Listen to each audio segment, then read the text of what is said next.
From the broadcast center in Los Angeles, this is KCAL 9 News at 8 a.m. And live in our green room this morning, Dr. Mark Kerner. He joins us in studio to talk about a common problem this time of year. Is it sinus problems or a cold that's ahead? Well, each year, almost 40 million people suffer from sinus infections. Dr. Mark Kerner is an ear, nose, and throat surgeon with Cal West Head and Neck Surgical Institute. He is here to help us find some relief. Good morning, doctor. Thank you so much for being here. We appreciate your time. Great. Thank you for having me. Well, I just have to ask, because I just went through this. I had a really bad cold that wouldn't go away. The pressure was really bad.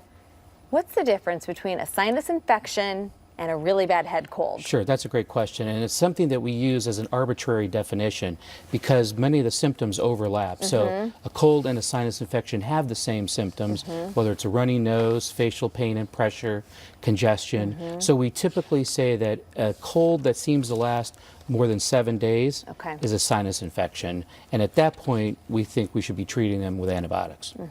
And not to get too gross on morning television here, but sometimes you can tell what the sinus infection is by what's coming out, right? Absolutely, and that's another great indicator as well.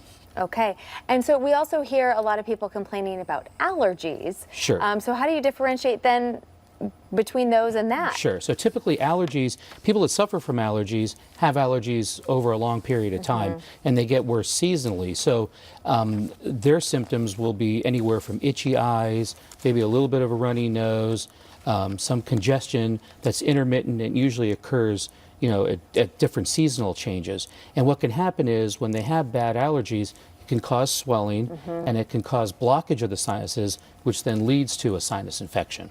Okay, and of course we know with a true sinus infection, you should probably be taking antibiotics, but now I feel like doctors are maybe scaling back. They used to overprescribe antibiotics. True, and I think it's very hard to differentiate whether it's a viral cause, such as a cold, which we consider to be a viral etiology, versus a bacterial infection, where sinus infections then are usually caused by a bacterial infection, and they can occur together too.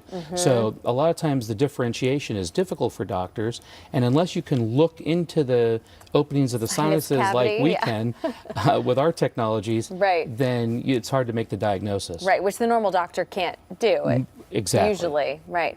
So if someone is having persistent, chronic sinus problems, we've heard about sinus surgeries, but what's kind of the latest in technology for people who are having true, genuine sinus issues? Sure. So we always start with all the conservative measures. So the best things are saline irrigations, and actually is that the neti pot? Exactly. Or either the neti pot or like bulb syringe or irrigations, where you're cleaning out those sinus cavities and getting those allergens and those things that are triggering these events out of your nose. My dad does that 2 times a day, morning and night, every day. And it's fabulous, and we try to get everybody doing that because it is very, very helpful. So when they fail those measures, or you're having repeated infections, then we have to look for anatomic reasons why they're getting the sinus infections, whether it's a septal deviation or it's blockage of the sinuses from nasal polyps. So there's a number of reasons, and those things then we can evaluate with a combination of looking right directly into the sinuses with endoscopes and then getting a CAT scan, which can delineate the exact cause of the disease. Okay, and if you do have to have surgery, is that still something that you guys are doing? Sure, we do, but now we've got newer technologies. We actually have a much more minimally invasive technology called balloon sinuplasty, which is basically taken from angioplasty, where instead of dilating a blood vessel like a coronary artery, we can actually open those small sinus cavities and the openings with a balloon, because it's that blockage which is what's causing the infections. So if we can enlarge that opening, then when you get a cold or you have an allergy flare-up, it doesn't block off, and now it drains properly. Wow. Fascinating. Yeah. Thank you so much, Doctor. We appreciate your time, and we hope everyone has a healthy winter, right? Cold and flu season.